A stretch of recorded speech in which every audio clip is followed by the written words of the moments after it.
and welcome back to Through the Cubbyhole with me, Lauren, and today's guest, who is Paula from Home with the Denhams. Hello, Paula.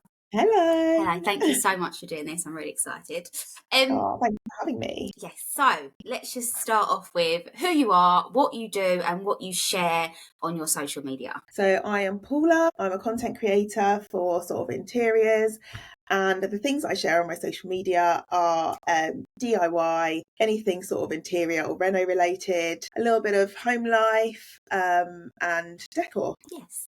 And when and why did you start your account in the first place? The reason I started my account, so back in 2020, we bought our house and we knew we'd be doing it up kind of straight away.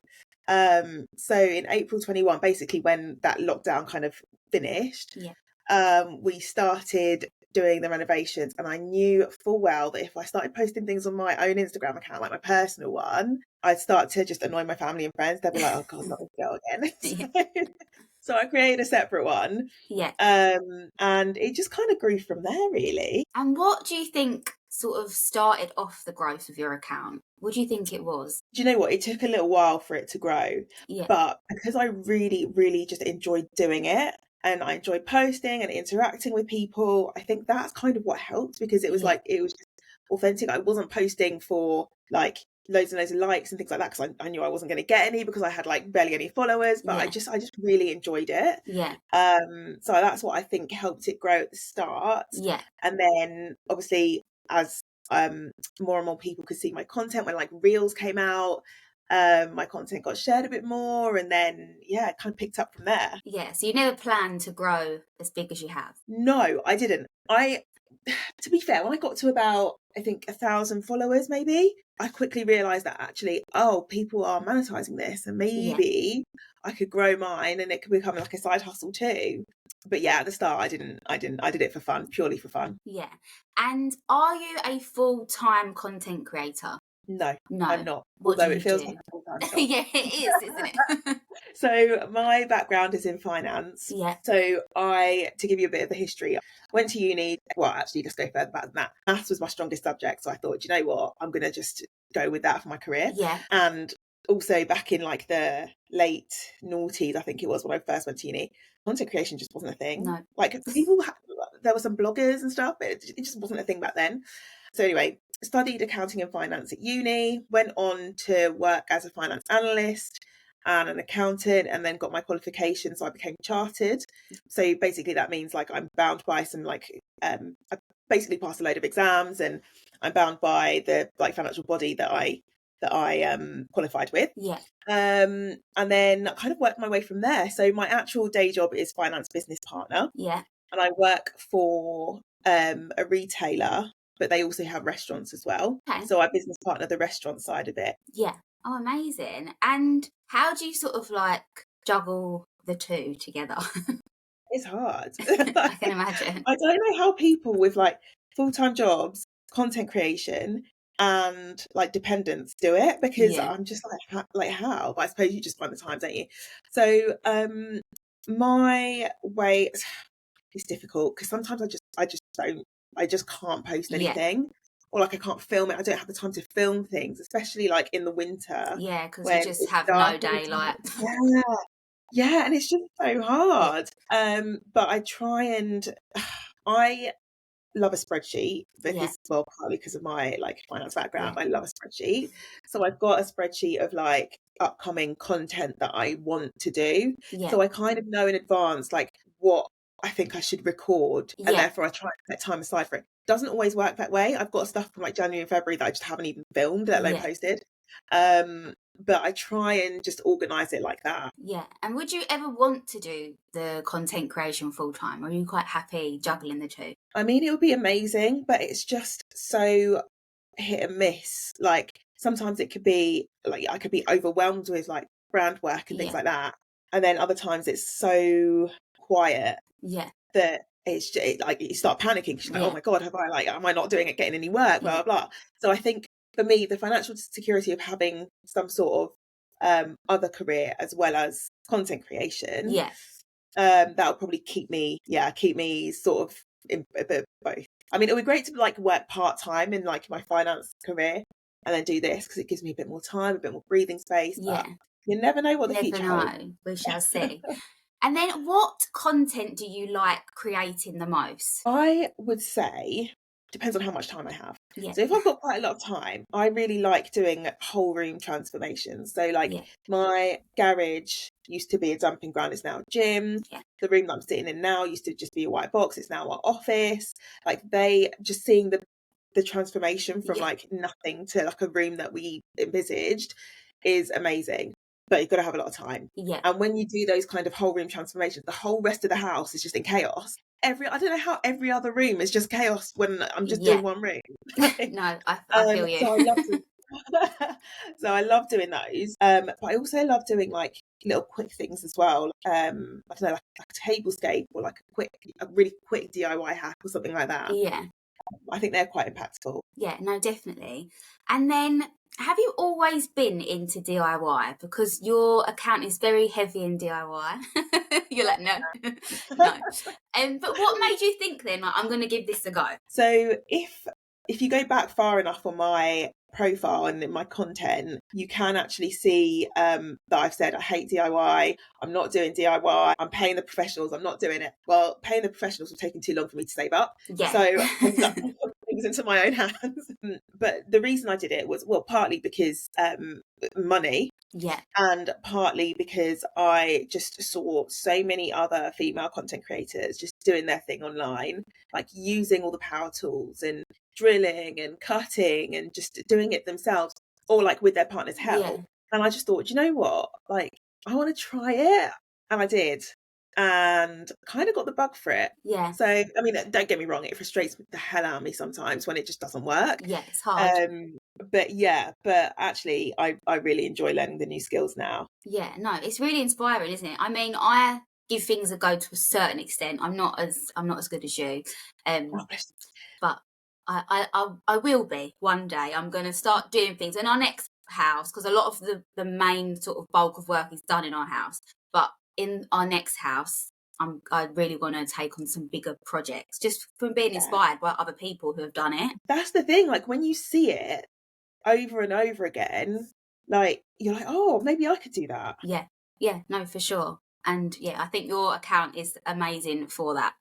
Oh, bless you, thank you. It is. So, talking of DIY projects, what have been your favourite three, your best three, ones that you're really proud of? So for those who follow me, they are probably sick to the back teeth of me saying this, but my gym, I absolutely love it. Like it's just like my favourite room in the house. Yeah. And it's just such a convenient room to have. And you know, as I say on my content, like we're so lucky to have that room. Yeah. But yeah, that's definitely up there. In fact, it is my favourite. I would also say, and it's a much smaller DIY, but it was tiling the fireplace in one of our bedrooms. Yeah. That was my first and only time tiling, and it went pretty well. I love how it came out. I really do. And I put it on TikTok, or I put it on Instagram as well. I put it on TikTok and I asked, I disclaimed it and said, like, don't come for me because I'm not a tiler. Yeah. I don't want all the comments. I did ask, like, if people are tilers, like, where can I improve? And they were really helpful. To be fair, I was surprised because sometimes TikTok just be like, it's quite intense, isn't it? Yeah. And they were giving me helpful tips. And I was like, oh, do you know what? I didn't even think of that. So that was good. Yeah. So yeah, the gym, the fireplace, and my third one, probably this office space. Yeah. But I'm not going to turn around and show it now because it's kind of messy. And I've got a light shining down on me to try and but yeah. They're your three top ones. Now, your gym is insane. And do you use it every day? Do you both use it? So when we first did it, we used it like every day. I think the novelty. Now I use it probably 3 times a week, and Jack uses it. I think he uses it probably about the same, like 3 or 4 times a week. And we recently invested in like an infrared sauna in there. Oh wow! And it's mainly for recovery. Yeah. And it's mainly for Jack, to be honest. Like he's been hounding me for like a year to do it. He kind of goes in there after his runs and then just sits in that for like 15-20 minutes just to like get that recovery. Most days it's been used. That's so good. My partner would absolutely love to have a home gym. I mean, I don't think he'd actually use it because He's so lazy sometimes, but he's like, I'd love a gym. I'd use it all the time. And I'm like, okay, we'll see. See. So what tips would you give for people who are thinking of starting to DIY, starting to do projects in their house? Like, what are your like top tips? My biggest top tip is start small. Like, don't go in all guns blazing with the power tools and all the like equipment and all of that. Just start really small. And what I mean by that is like painting something that you just can't like injure yourself with if you accidentally use something wrong. So like painting and mastering that, because that's like that involves like filling holes and things like that, and sanding, taping up, finding the right type of paintbrush or roller to use. Like it is a bit more than just like slapping a bit of paint on the wall, which is what I thought it would be at the start, and I quickly realized like, oh, okay, it's not quite as easy.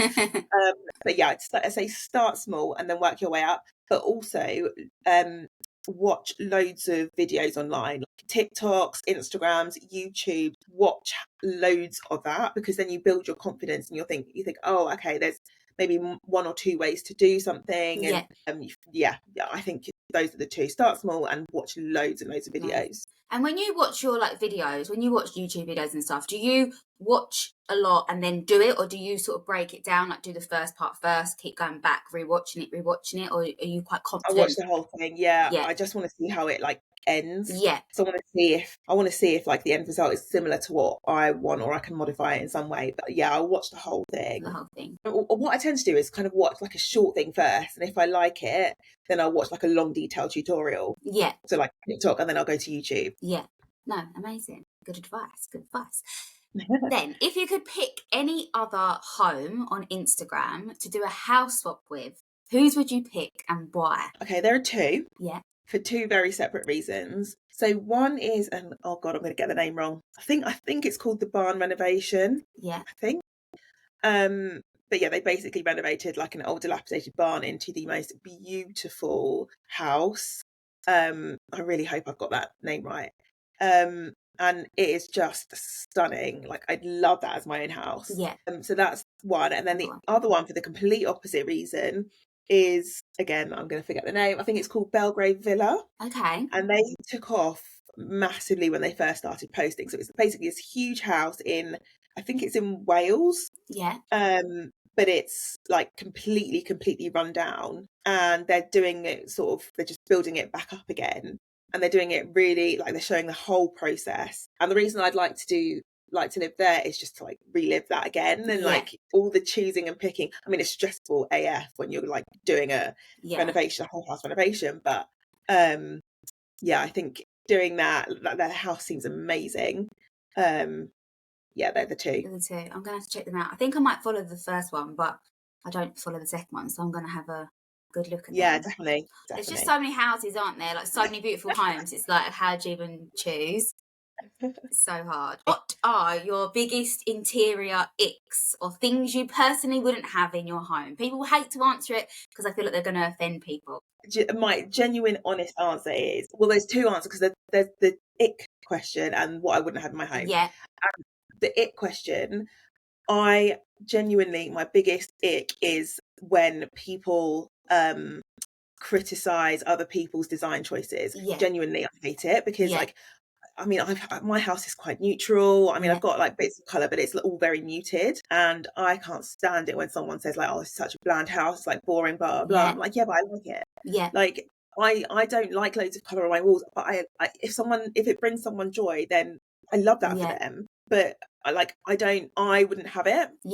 But then the second question of what I personally wouldn't have, apart from like loads of loud colours, just because it's just not my style, I would probably say, and this is probably more for practical reasons, like glass furniture. So in my first flat, when I moved out of my parents' house into my first flat in London, I thought it'd be really cool to have like glass dining table and a glass coffee table, and it had like chrome legs and stuff. Because like to kind of give the illusion of a bit of space and blah blah. Because as you can imagine, like flats in London are. Anyway, terrible idea. Fingerprints everywhere, dust everywhere. Like, even if I just cleaned it, some dust would like go back straight on it, and like the sunlight would be shining through and showing me up. And so I'd say probably that. That's like, no glass furniture apart from mirrors. Yeah, you're not the first to say that. There's been people who've learned from their mistakes with that one. Yeah.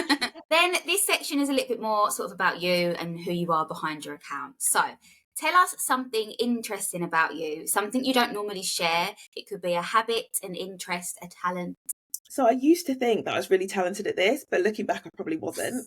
At uni, I used to say that my party trick was doing different accents. But Okay. I actually, no, it was really bad. I don't think it was only when I had like 3 wines, I thought I could just do any accent. Okay, where's the wine? Get the wine. But no, talent. I actually used to be really good at the piano. I got my grade 8 when I was 17. Yeah. And I used to love playing. Amazing. And then I just stopped. I guess I went to uni, came back, kind of stopped playing, and then I moved out, blah, blah, blah. I kind of regret that, actually. Yeah. But yeah, I don't know if I've shared that before on my Instagram. Don't know. Do you think you'd be able to do it now? If you sat down, shouldn't you pick it up fairly quick, or are you not sure? I'd need a few lessons. Yeah. But I think I'd be able to, get there after some practice. But I'd say a weird one is probably that I have this thing called emetophobia, which is a phobia of sick, phobia of like, it's just awful. And I wish I didn't have it, but I do. And I've had it since I was probably about 12 years old when I developed it. But I haven't been sick since I was 9 years old. So that's what, 24 years ago, I think. I just can't do it. So like where sometimes I've been ill. Yeah. If I could just be sick, I'd be over it quite quickly. Yeah. I just can't do it. Like stomach bugs, anything like that. I just can't bring myself. Oh. And then it all came to a head maybe a few months ago when Jack was unwell in the middle of the night, and it was probably about 2:00, 1:30, 2:00 in the morning. And he was like, I really don't feel very well. I feel really sick, blah, blah. And then he started like gagging a bit. And I was like, oh my God, no. Because I'm thinking I'm like, it's obviously just me and him in the house. Yeah. Like I'm going to have to look after him. And my body's reaction basically was just to pass out. So I just passed out at the thought of like having to look after him. Oh no. I was like, yeah, I need to sort this out. Because it's not normal. Yeah. It's not. Like a lot of people do actually have it, but it's horrible. Yeah, no, that sounds horrendous, especially when you're unwell and your body needs to do it.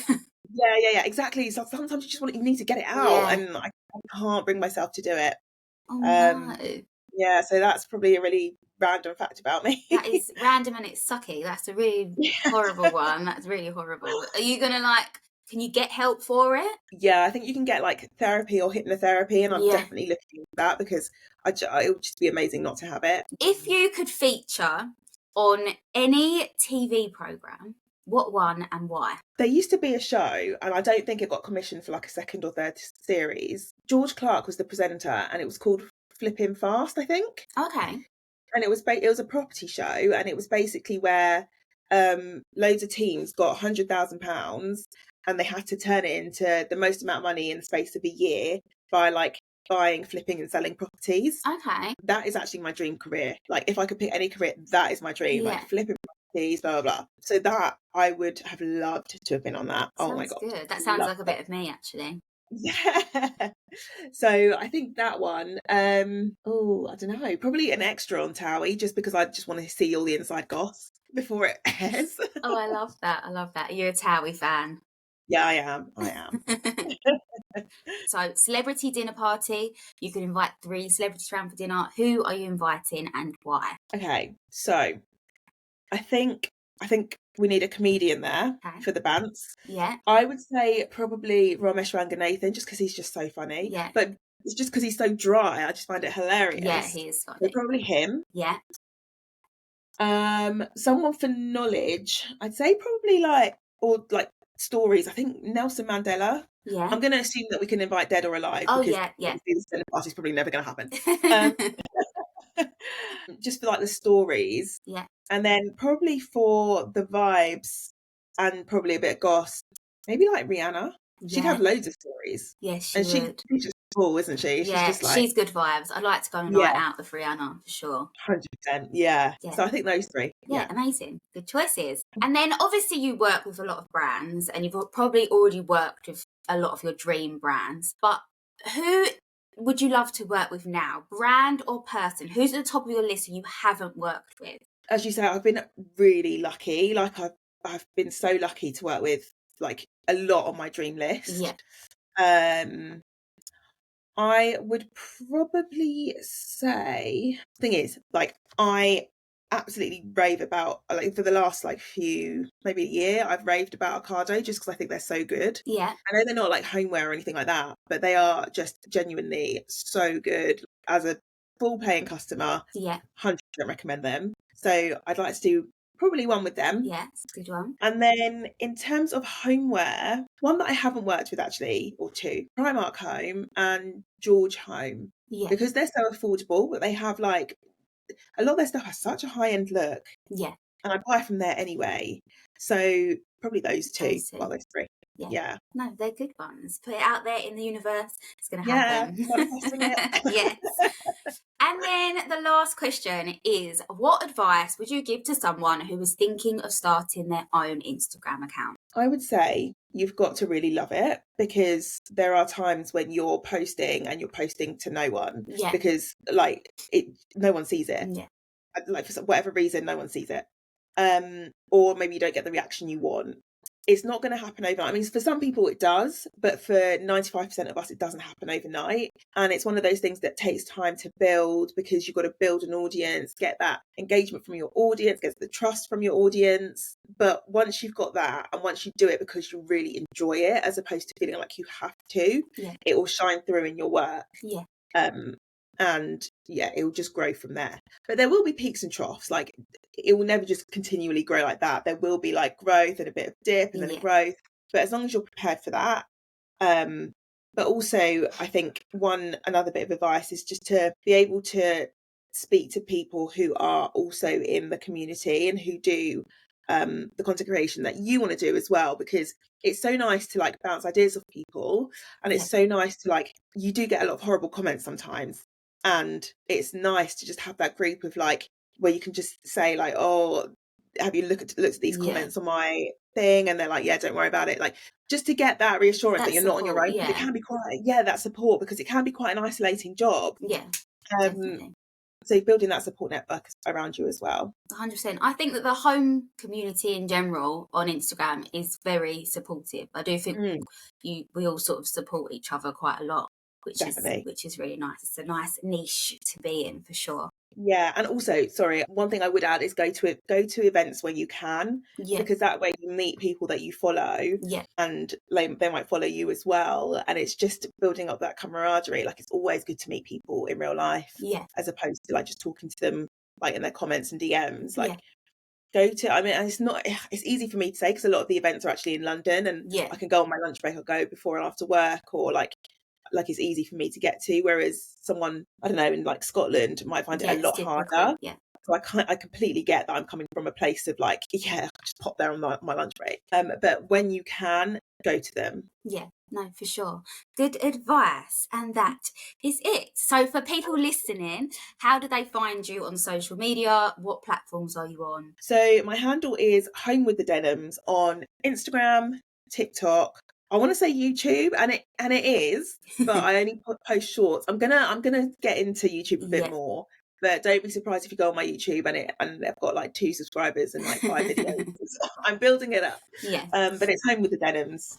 Perfect. Thank you so much for coming on, Paula. I really appreciate it. Oh, bless you. Thank you so much for having me. Thank you. And thank you to everyone who has listened to today's episode. I hope you enjoyed it, and I will see you next week on Through the Cubbyhole.